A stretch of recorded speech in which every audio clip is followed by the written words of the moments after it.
Graça e paz para todos. Pode acender as luzes já, eu acho. Não, deixa apagado um pouquinho, senão não vai aparecer um vídeo que a gente vai ficar rodando aí atrás.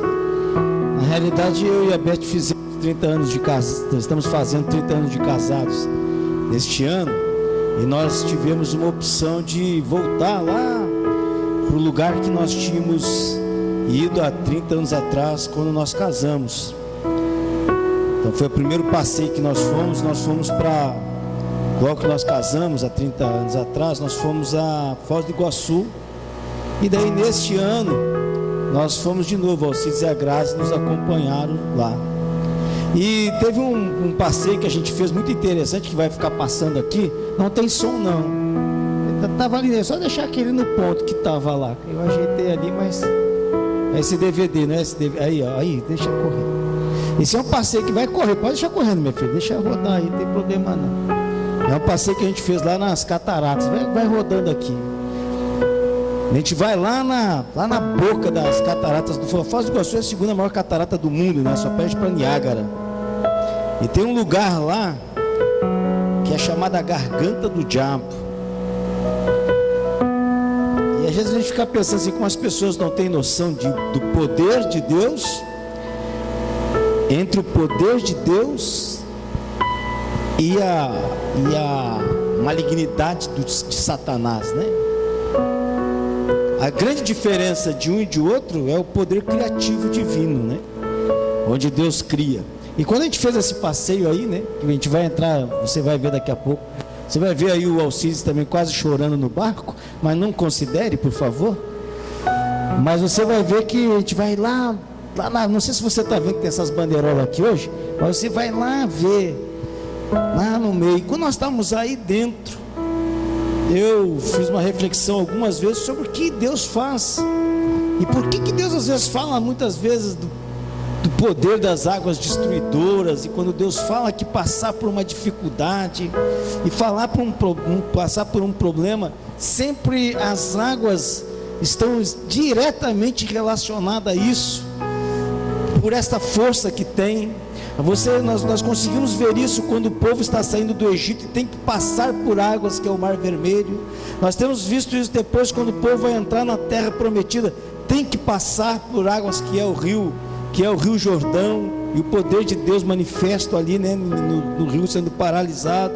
Nós vemos isso quando no Salmo 23 diz que as águas não me afogarão, nem o fogo não me queimará. E eu comecei a fazer uma reflexão, porque na realidade a Bíblia, ela não é uma invenção das pessoas, né? Quando Deus quer se manifestar, Deus, ele mostrar, ó, o Alcides aí, a Graziela, quer ver? Preste atenção, daqui a pouco no Alcides, ó, tá ali, estão vendo aí o Alcides aí? Sim ou não? É aquele ali, com pouco cabelo aqui, ó. Então quando você percebe, e quando nós estávamos ali no meio daquele volume de água enorme, o som muito forte, as ondas muito fortes, as cataratas estavam 10 vezes mais, com mais volume de água do que o volume normal. E eu pensei muito sobre isso, nesse poder que a Bíblia fala das águas e a relação delas com dificuldade e a relação delas com bênção também, né? Porque Deus também usa a água como bênção, porque a água também é um sinal do poder do Espírito de Deus. Olha que coisa impressionante, né? As duas tipologias usadas na água como uma manifestação do Espírito e também como uma ação de vitória de Deus na vitória.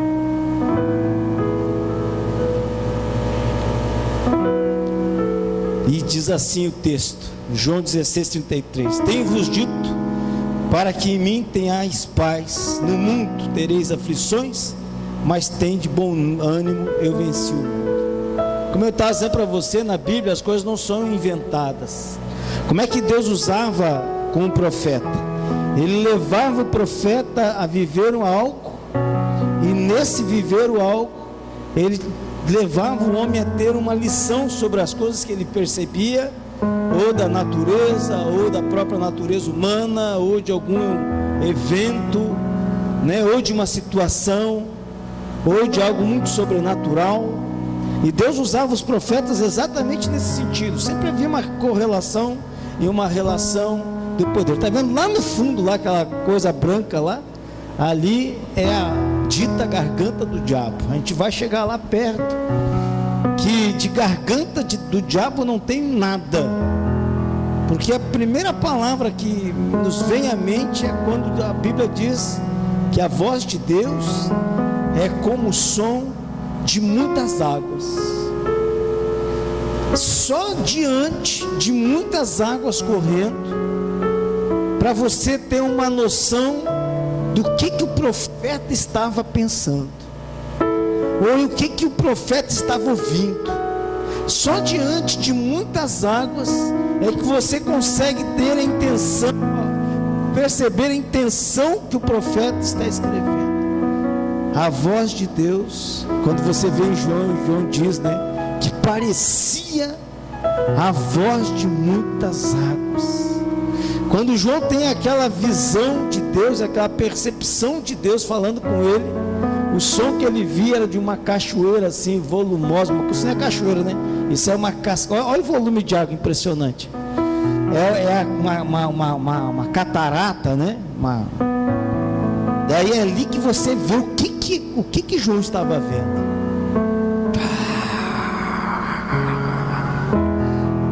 Duas coisas são legais de perceber. Primeiro, a constância, porque ela não para. Porque todo som que nós ouvimos, nós estamos limitados a um período de tempo, né? Lá não. Lá ele é contínuo. E quando você vê a água, aquele volume é impressionante. Ainda mais que ela está. A gente vai chegar bem perto daqui a pouco, você vai conseguir perceber. Olha a largura do rio, olha a violência que o rio é. E não é sempre assim não, viu? Ele estava assim no dia que nós fomos lá. E nós passamos 4 dias lá, todos os dias chovendo. Somente nesse dia fez o céu azul, como o céu está muito azul aí. Muito frio, tá? Aí 12 graus, a água congelante, mas valeu o sacrifício. E quando você vê então aquele volume de água passando e aquele som contínuo, essa sensação que aquilo não vai parar, que aquilo não vai encerrar, que aquilo não vai ter um fim, é uma sensação dessa continuidade divina de Deus. Então eu posso ter a convicção que de garganta do diabo não tem nada. Daí eu pensei nesse tema para hoje. Eu passei a semana pensando sobre isso. Como vencer as dificuldades da vida. Um rio caudaloso, violento. Porque as dificuldades vêm, como essa imagem que você está vendo aí, ó. Não é assim, ó? Às vezes as dificuldades chegam em nossa vida de uma forma... Você consegue estar enxergando bem aí, igreja? Sim ou não? Então quando vem aí com essa... Olha ali o volume de água ali dali, ó, a gente vai chegar aqui pertinho das cataratas, ó. E ela grande aqui parece maior ainda. Agora ao vivo é maior que isso, viu? Daí, ó, a gente vê ali esse volume de água, essas dificuldades. A gente pensa assim, que a gente não vai suportar, né? Passar por um momento difícil. Às vezes a gente vê aí quando as dificuldades vêm às vezes tentando, né, arrastar tudo, e às vezes é no casamento, na família, um projeto, um sonho, e às vezes a gente fica ali, ó, inundado, né, com elas. Mas nós queremos falar nesta noite de como enfrentar as dificuldades, não só enfrentá-las, mas como vencê-las. Carol vai me ajudar. Fica aí, meu Carol, mas até quando terminar o vídeo você para, tá bom? Aí daqui a pouco ele encerra mais uns 5 minutinhos. Enquanto ele está correndo ali, eu vou falar da primeira coisa que você tem que fazer, para a gente não nos alongar muito, que eu estou numa pressão hoje, meu irmão. Uma pressão. Já tomei até os empurrão para a gente acabar logo o culto, mas vou terminar no horário certinho, se preocupe não. Primeira atitude importante: você tem que crer que as dificuldades, por maiores que sejam, não terão poder para destruir a sua vida, pois aquele que luta por você é poderoso para te dar a vitória. Eu acho que a primeira atitude que nós temos que entender é isso: não existe problema maior que Deus. Não existe problema maior que Deus. A crer que por maior o problema que você possa passar, por maior dificuldade que você possa viver, por maior o problema ou a luta que você pode estar passando, Deus, Ele é poderoso para nos dar a vitória. Daí nós nos remetemos para Daniel de 3, de 1 a 17, não vou ler o texto, mas conta a história. Cedraque, Mesaque e Abidnego, três hebreus estão na Babilônia cativos, são escravos, e eles tinham que 3 vezes por dia se curvar diante da estátua de um homem. Eles simplesmente se negam, e por se negarem, a Bíblia conta que eles são lançados numa fornalha de fogo. E daí acontece algo sobrenatural. E eles dizem assim ao rei: eis que o nosso Deus, a quem nós servimos, e que nos pode livrar, Ele nos livrará da fornalha de fogo ardente e da tua mão. Aqueles homens estavam convictos que, mesmo sendo lançados no momento de grande tribulação, o Deus a qual eles criam e serviam os livrariam não só daquela tribulação, mas se livrariam da mão daquele rei cruel, daquele rei que era um rei violento. Porque às vezes nós estamos passando uma situação porque estamos na mão de alguém errado na nossa vida. Quantas vezes alguém nos segura nas suas mãos, ou nos segura porque tem algum poder sobre nós, ou nos segura porque tem alguma coisa que pode ser contra as nossas vidas, e ficamos atados. E a Bíblia diz que Deus é poderoso em tanto para te livrar do problema, quanto para tirar da mão de alguém que te traz um jugo. Porque às vezes o jugo não é só emocional, mas o jugo é relacional, é de uma relação. Pode ser uma relação matrimonial, pode ser uma relação de família, pode ser uma relação de amigo, pode ser uma relação de patrão e empregado, de empregado para patrão, pode ser uma relação de dívida, pode ser uma relação diversa, de faculdade com professor. E às vezes alguém nos coloca em suas mãos para nos destruir. E a Bíblia diz: olha, mesmo que isso aconteça, Deus, Ele é poderoso para tirar dessa situação e para te livrar da mão de quem te tormenta. E o mais impressionante disso tudo é esse poder que Deus tem de fazer com que mesmo águas volumosas, e que olha o volume de água que queiram passar pelas suas vidas, Deus, Ele tem o poder de fazer barrar. Esse rio, ele lembra o Rio Jordão. Não, se você for no verão não vê isso não, porque no verão ele está muito baixinho, é uma água clarinha. Mas esse rio, ele lembra o Rio Jordão no inverno, é o contrário, você não vai ver no inverno, vai ver no verão, quando as montanhas desgelam e toda aquela água barrenta, ele é uma água barrenta assim mesmo. É por isso que quando o rei vai tomar banho no rio, ele diz: eu vou tomar banho no Rio Jordão, esse rio podre, porque era uma água barrenta assim como esse. Ele era assim, nesse volume. E Deus teve o poder de fazer um rio desta monta parar, simplesmente para poder o povo passar. E é esse mesmo poder que Deus tem de fazer na sua vida para te livrar de um problema. Então, quando você passa pelo vale, passa por uma tribulação, passa por uma luta, não existe, e percebe que talvez não exista nenhuma saída, daí é aquela hora que nós temos que confiar em Deus. E o Salmo 125 diz assim: os que confiam no Senhor são como os montes de Sião, que não se abalam, mas permanecem para sempre. A grande diferença de quem é e quem não é aqueles que em momento de tribulação passam sem ser abalados. Daí nós temos uma notícia que temos que dar para você: as tribulações vieram e virão, fazem parte da nossa vida. Tribulação faz parte da vida de quem vive. Só não tem problema quem está morto, né? Se for para o céu ainda. E ali conta então aquele texto de Cedraque, Mesaque e Abidnego, que lá na fornalha, quando os homens espiam para dentro, acabou lá? Tá bom, pode ligar as luzes aqui então. Pode ligar as luzes normais aí, desliga o videozinho, tira daí e entrega para a bispo, para a gente não esquecer aí no computador, tá bom? Daí diz, quando eles espiam então lá, né, dão uma visão na fornalha, eles dizem assim: não colocamos 3 homens lá dentro, como é que tem o 4º homem lá? Quem é aquela quarta pessoa que está lá? Então, meu irmão, a certeza que Deus nos dá é exatamente essa, que podemos crer que nas maiores dificuldades Ele vai estar ali conosco. Deus vai estar andando junto com você. Pastor, mas eu estou num momento muito tribulado, numa situação muito difícil, mas Deus está ali com você. Não importa a situação, não importa o momento, não importa o problema que você está passando, Ele está ali passando junto. A segunda atitude que você precisa ter, você precisa confiar em Deus, pois quando confiamos, acreditamos que nada poderá nos vencer, porque Deus estará na sua frente para te garantir a vitória.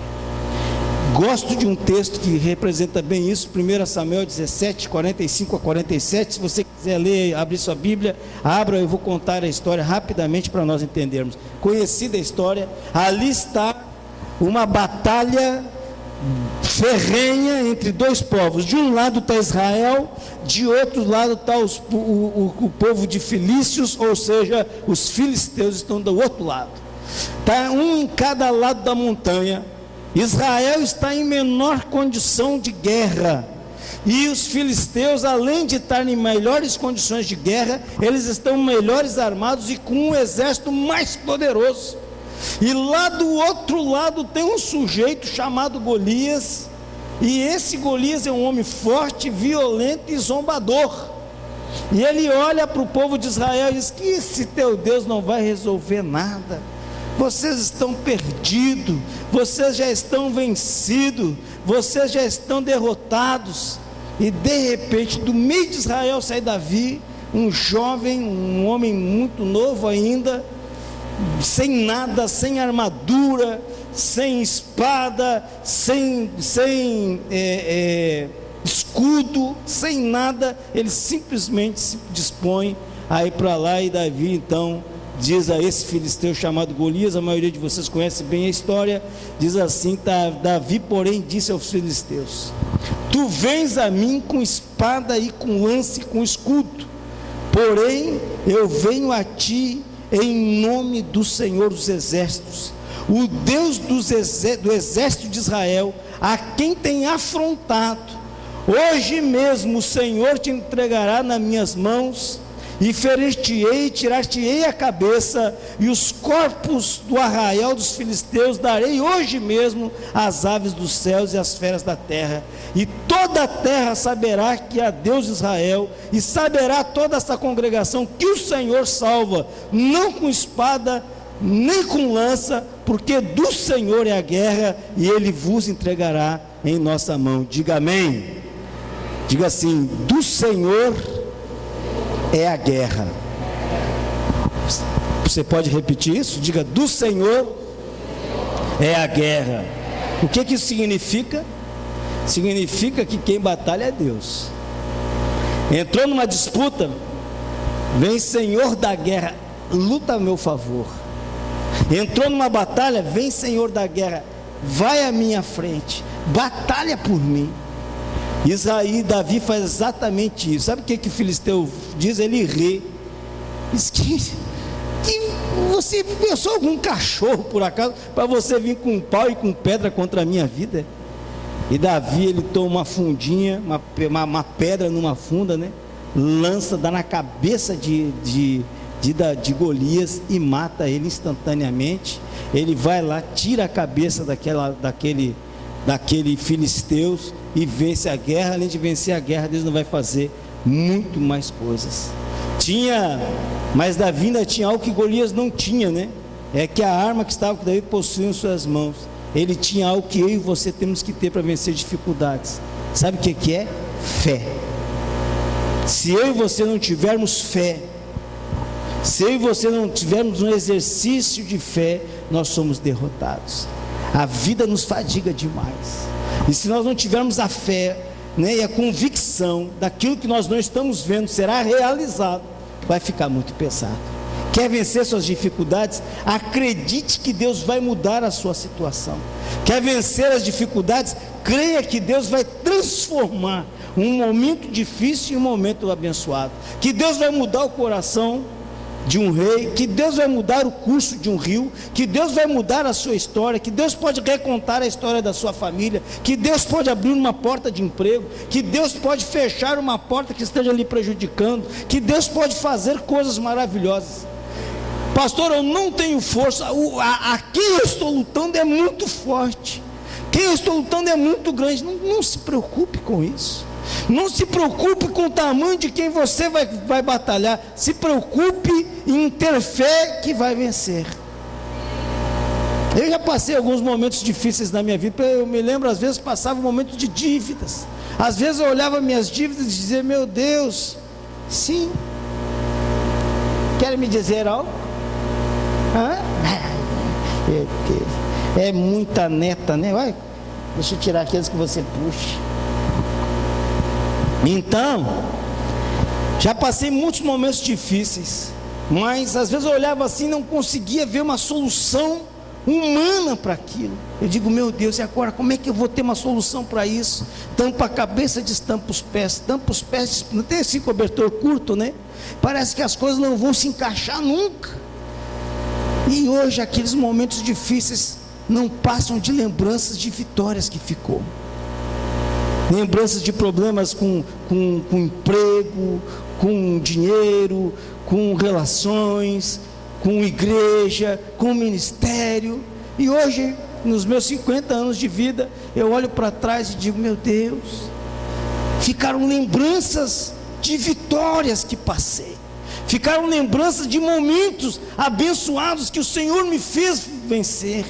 Vi Golias caírem diante de mim, vi o mar abrir tantas e tantas vezes, me vi às vezes sufocado por uma grandiosidade de ondas de água, e vi ali Deus transformar aquela bênção num grande derramar do Espírito Santo.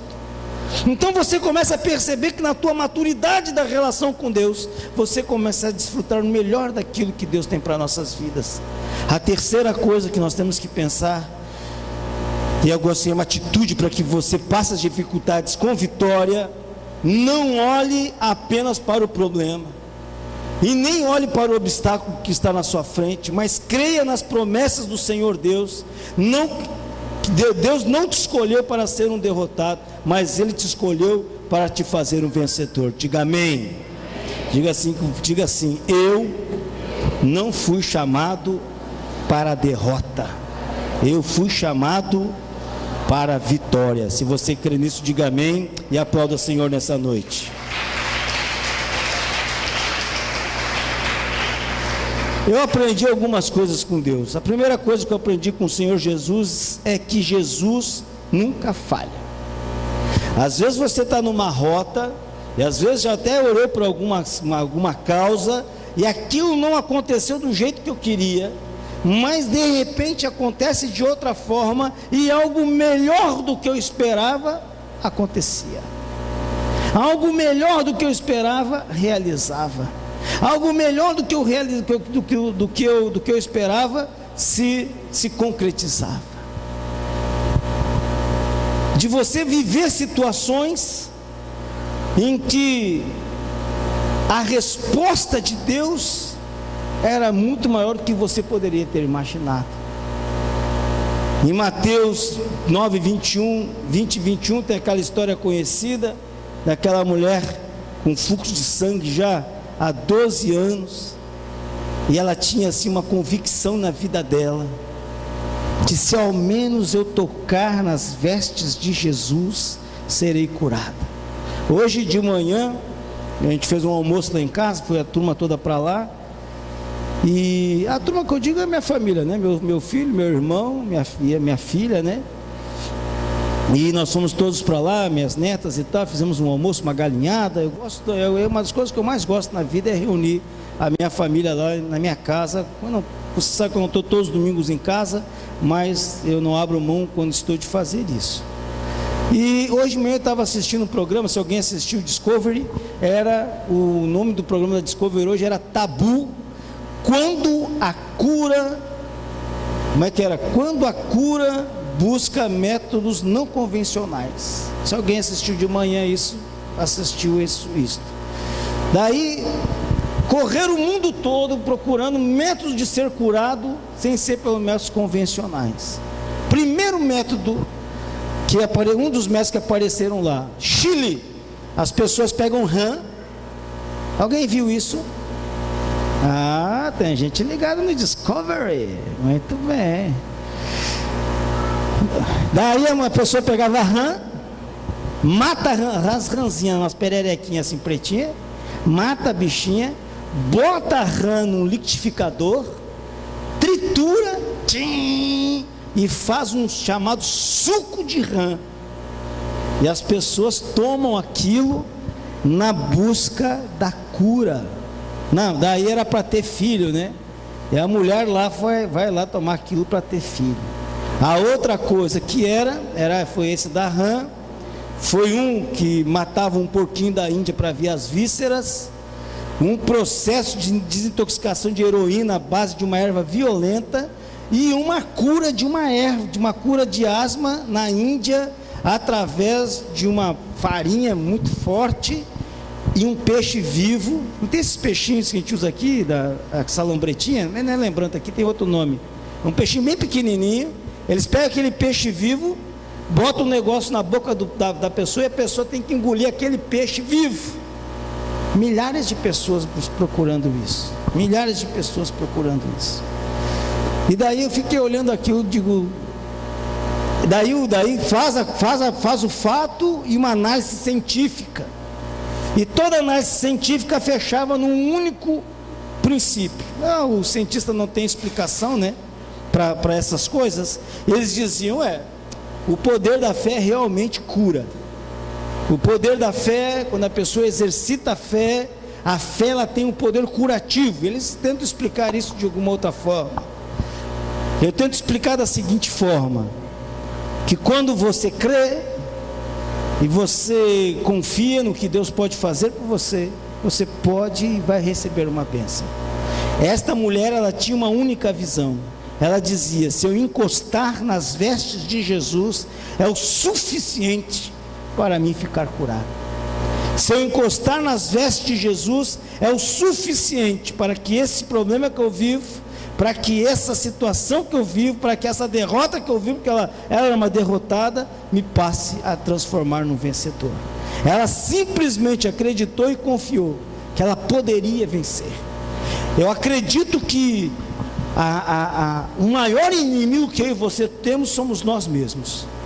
Quando diante de uma situação que nós possamos romper para receber a vitória, nós nos contemos com medo de uma derrota. Eu prefiro estar sempre tentando vencer do que nunca tentar fazer algo. Eu prefiro romper. Eu prefiro arriscar com Deus do que confiar ficar comigo somente nos meus temores. Decida você ser um vencedor. Decida você ser um vencedor na sua família. Decida você ser um vencedor no seu casamento. Decida você ser um vencedor com seus filhos. Decida você ser um vencedor no seu emprego. Decida, eu quero ser um vencedor. Eu quero vencer. Eu quero vencer. Eu não quero ficar na derrota. Eu posso ter perdas, mas eu não posso viver em perdas. Eu posso recuar de vez em quando, mas eu não posso viver fugindo. Eu posso parar, mas não posso estacionar eternamente. Eu tenho que estar sempre pensando: com Jesus eu vou vencer. Jesus está na minha vida. Jesus fará de mim um vencedor, porque o Senhor a quem eu creio, e o Senhor a quem eu entreguei a minha vida, Ele é um vencedor. Jesus não é um derrotado. Jesus não trabalha com a derrota. Jesus não fica paralisado. Ele sempre está sendo lançado para vencer em algo maior. Isso é o que Ele nos ensina. A quarta atitude. Está rápido, né? Muito bem. Tem gente já me olhando com cara para ver se eu vou terminar no horário, mas vou terminar. Vamos em frente. Quarta atitude. São só 5. Aí é fácil. Tenha uma vida de oração, porque a oração move o coração de Deus. Diga assim comigo: a oração move o coração de Deus. Eu creio que a nossa igreja só é o que é porque nós oramos. E nós temos um grupo de intercessores hoje liderado pela Maria, desde o dia que nós fundamos a igreja, por nós. A oração é a chave para alcançar o sucesso em todas as áreas da nossa vida. Nela está o segredo para conquistarmos vitórias. Irmão, você quer ter uma vida de vitória? Jeremias 33:3, né? A frase da Bíblia para oração. Jeremias 33:3, se quiser marcar na sua Bíblia, marca aí. Invoca-me e te responderei, e anunciar-te-ei coisas grandes e ocultas que não sabe. Chama o Senhor, invoca ele, ele vai responder, né? O Salmo 50:15 também diz algo parecido. Invoca-me no dia da tua angústia, eu te livrarei e tu me glorificarás. Então a oração de Deus é exatamente para isso. Eu queria que você abrisse aí a sua Bíblia. Vamos ler um texto, que eu estou com tempo. Eu gostaria de ler esse texto. Esse texto não é tão comum na Bíblia. Essas 3 passagens que eu tive, da mulher do fluxo de sangue, de Davi, né? E a primeira a gente já conhece, dos 3 homens na fornalha, são textos mais conhecidos. Mas o texto que eu vou ler agora, ele não é tão conhecido assim. Abra aí a sua Bíblia em Isaías 37. Isaías 37, quem abriu diga amém. Isaías 37, a partir do versículo 9. Vamos ler essa passagem conosco, amém? Isaías 37, a partir do 9, diz assim: E ouviu ele dizer que Tiraca, o rei de Etiópia, tinha saído para lhe fazer guerra. Assim que ouviu isso, enviou mensageiros a Ezequias, dizendo: Assim falarei a Ezequias, rei de Judá, dizendo: Não te engane o teu Deus em quem confia, dizendo: Jerusalém não será entregue na mão do rei da Síria. Eis que tens ouvido o que fizeram os reis da Síria e todas as terras, destruindo-os totalmente, escaparia tu?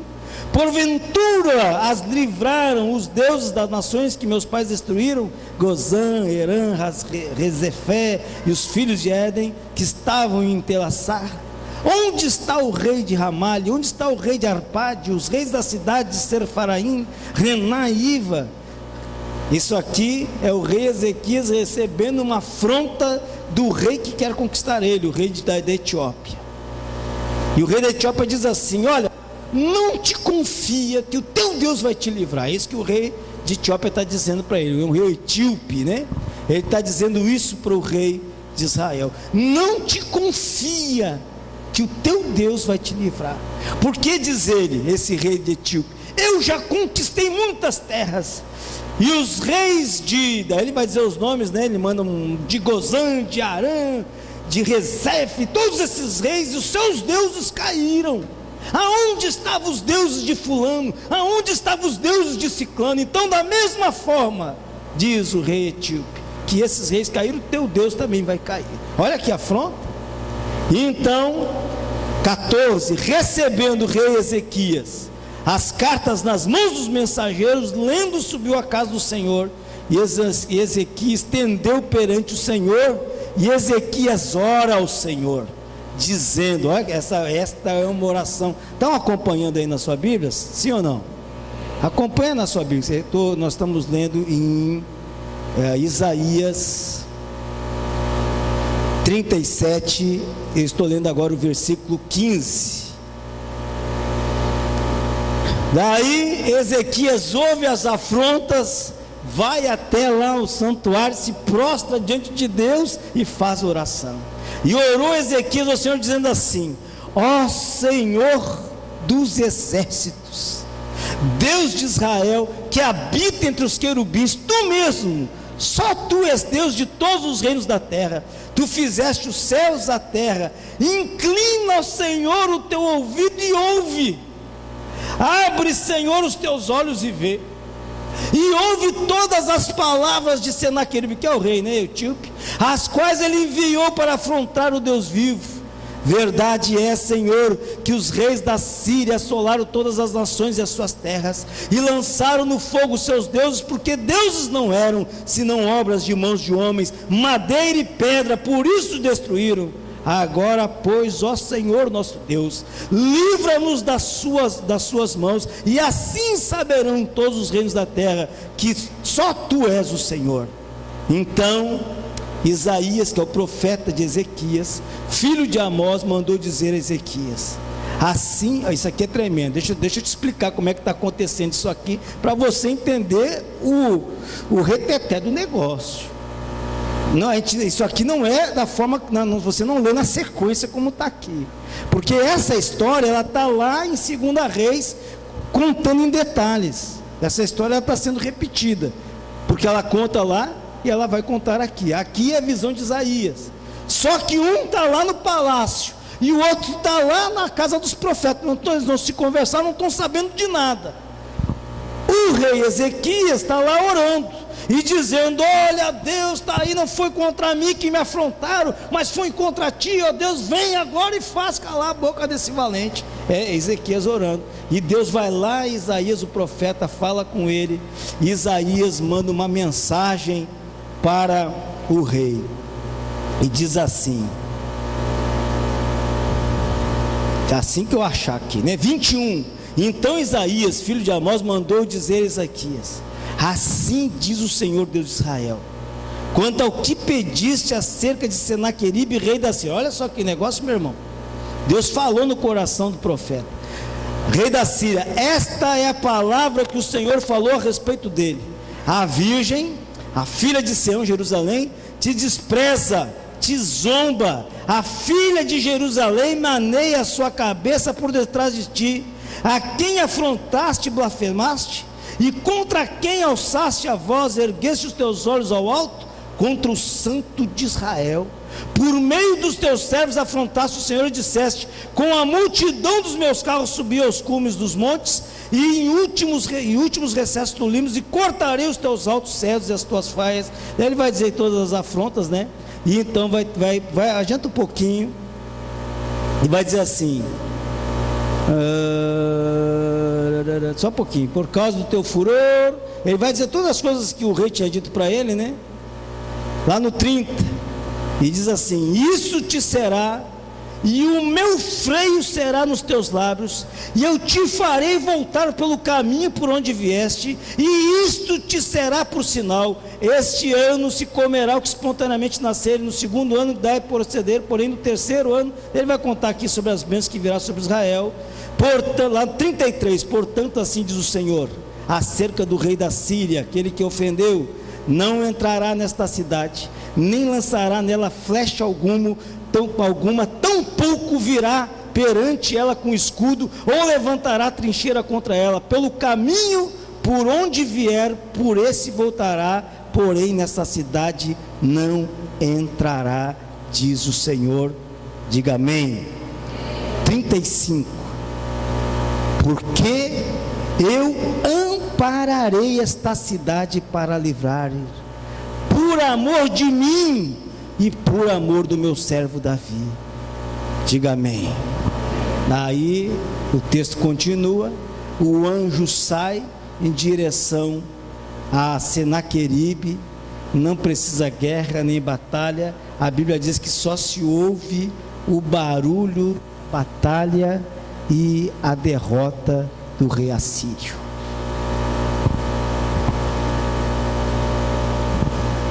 Sabe o que Deus diz? Ele diz assim, ó: pode zombar dos teus inimigos, pode afrontá-los, porque do mesmo caminho que eles vieram contra você, eles vão voltar. Não vão lançar flecha, nem levantarão a mão deles, nem tentarão contra você, porque por amor de mim, diz o Senhor, eu darei a vitória. Você entende isso? Diga amém.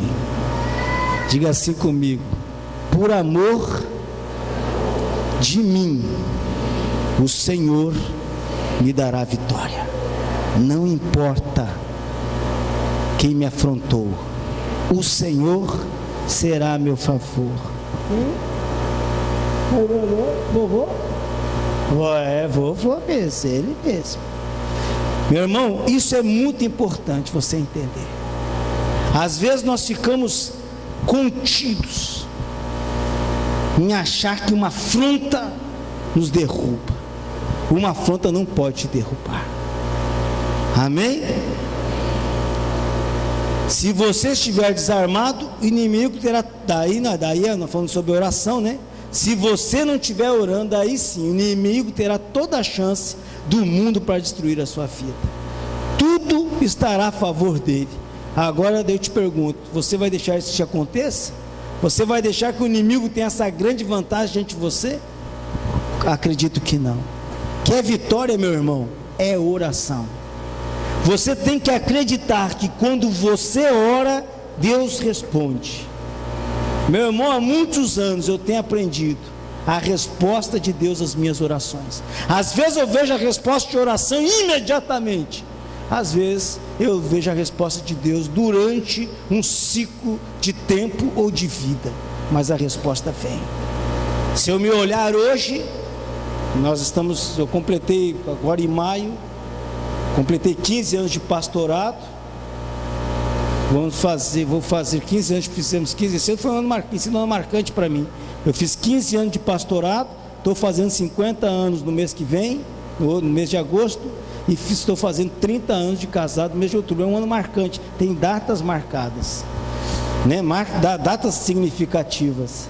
E quando eu olho para esses anos que passamos, eu aprendi nesses meus 20 e poucos anos de evangelho que Deus responde oração.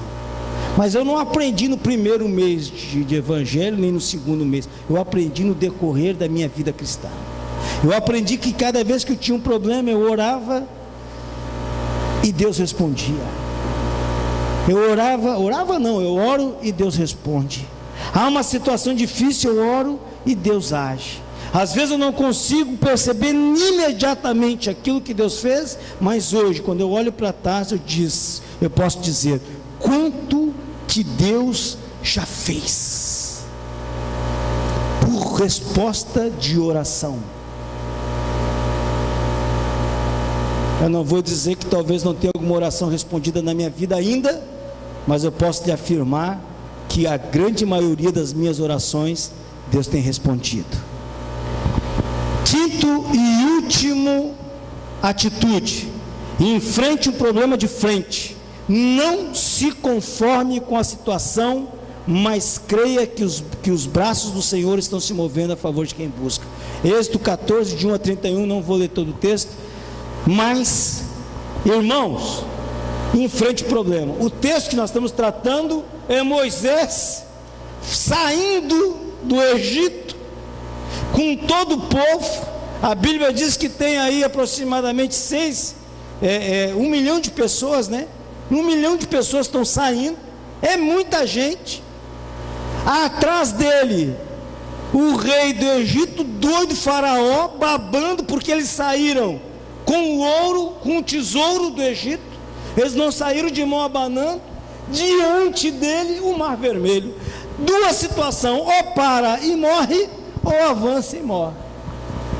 A situação é pior, impossível.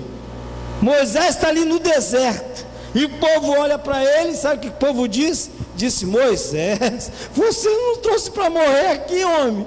E agora o que a gente faz? Se ficar, o bicho pega, se correr, o bicho come. É mais ou menos a situação que está. E daí o que ele faz? Ele olha para Deus e ele enfrenta o problema de frente. E Deus diz: pega o teu cajado, toca nas águas. Olha, fé, meu irmão. Ele vai lá na frente do mar, o rei aqui atrás. A Bíblia diz que já dá para ver o barulho dos carros chegando. E ele simplesmente vai lá e crê. Olha para frente, tac. E a Bíblia diz que um vento impetuoso sopra do oeste, o mar vai abrindo, vai abrindo, vai abrindo, e eles passam no meio do mar a pés enxutos, nem molhar a roupa molharam. Daí eles atravessam, né, que no mundo aéreo de gente, Quando o faraó vê o mar, olha só, quando o faraó vê o mar aberto, ele disse: é nós, vamos também, bora, vamos atravessar. Quando chega no meio do mar, o mar se fecha e o inimigo é vencido. Enfrente o seu problema de frente. Tem problema, eu tenho problema, você tem problema, todos nós temos problemas, irmãos. Problema não dá para botar embaixo do tapete, sabe? Não, vamos deixar aqui escondidinho, não dá. Problema é de se enfrentar. Está com problema, olha para ele, analise, ore sobre ele, pague um preço sobre ele e decida vencê-lo.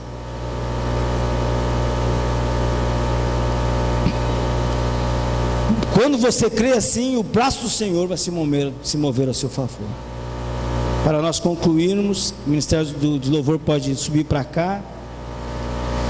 Eu queria que você botasse para rodar aquele videozinho de novo aqui, aquele que eu passei no começo.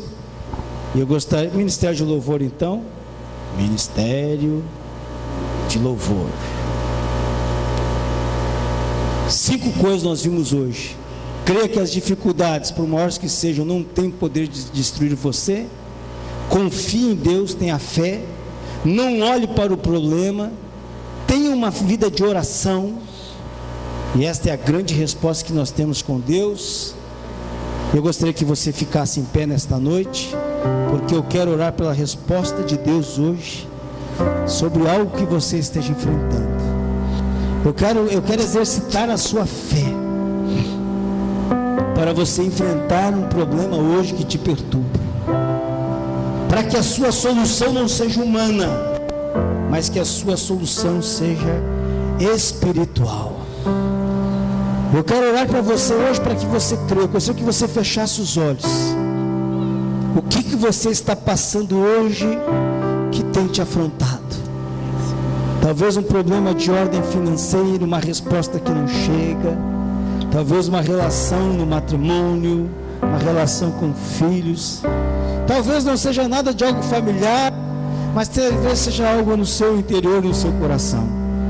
Talvez você sinta aquele vazio que só a presença de Deus pode preencher.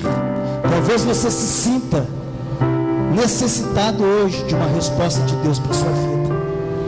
Eu não sei qual é o seu problema. Talvez uma enfermidade que esteja lhe perturbando. Talvez algum parente que esteja muito enfermo e você tem sofrido por causa disso. Eu não sei o que você pode estar passando. Eu não tenho espírito de adivinhação, mas eu creio num Deus que conhece o teu coração. Eu creio em um Deus que pode saber aquilo que você precisa nesta noite. Hoje nós temos uma palavra que Deus nos mandou do céu, dizendo que temos que aprender a vencer as dificuldades e vencê-las. Vença as suas dificuldades hoje. Vença. Talvez você tenha se sentido triste ou deprimido. Talvez você tenha se sentido falta de alguma coisa. Talvez alguém que lhe tratou mal, alguma falta de um perdão. Não importa. Deus hoje, Ele pode mudar isso por você. Eu gostaria que você fechasse seus olhos. E uma das lições que nós aprendemos é: ore pelo seu problema. Ore pelo seu problema. Esses tempos atrás, eu me lembro que eu estava na minha casa e nós estávamos passando. Eu estava no apartamento que eu fico, um apartamento funcional que eu tenho lá no Recife. Eu estava muito triste naquela noite. Eu me lembro que eu me prostrei na minha cama e comecei a orar por Deus por uma causa. Eu comecei a orar pela minha filha, pela minha família. Eu me lembro que naquela noite eu senti uma dor muito intensa no meu coração. E eu chorei muito aos pés do Senhor. E foi uma oração como uma das poucas que eu fiz em toda a minha vida. Poucas vezes na minha vida eu reclamei de algo para Deus. Eu sempre fui um homem muito corajoso. Os problemas dificilmente me abatem. As dores dificilmente me quebram, porque eu tenho muita fé. Eu creio muito em Deus. Às vezes as coisas estão muito ruim, mas eu estou ali firme na minha fé. É uma esperança 99% inabalável. Mas naquele dia eu estava muito triste. Eu me curvei e comecei a orar para Deus. Eu me lembro que eu chorei.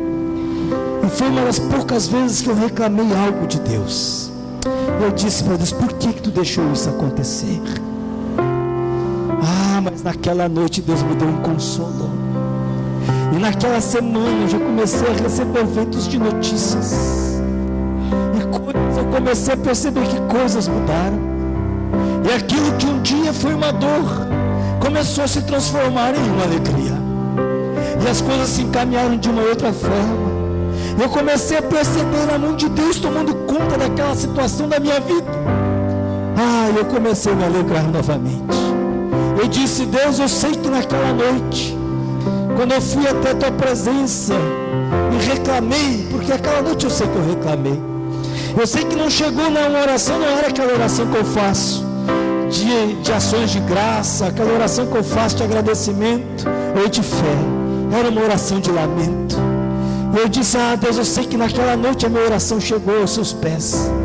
E eu tenho uma convicção disso. A cada dia que eu tenho vivido, depois daquele dia que eu orei, eu percebo que muitas coisas têm mudado. Essa é a certeza que nós temos. Eu quero que você ore hoje assim, com muita fé. Eu estou exercitando a sua fé para que você vença. Eu estou exercitando a sua fé para que você seja um vencedor. Amém? Vamos lá então. Aleluia.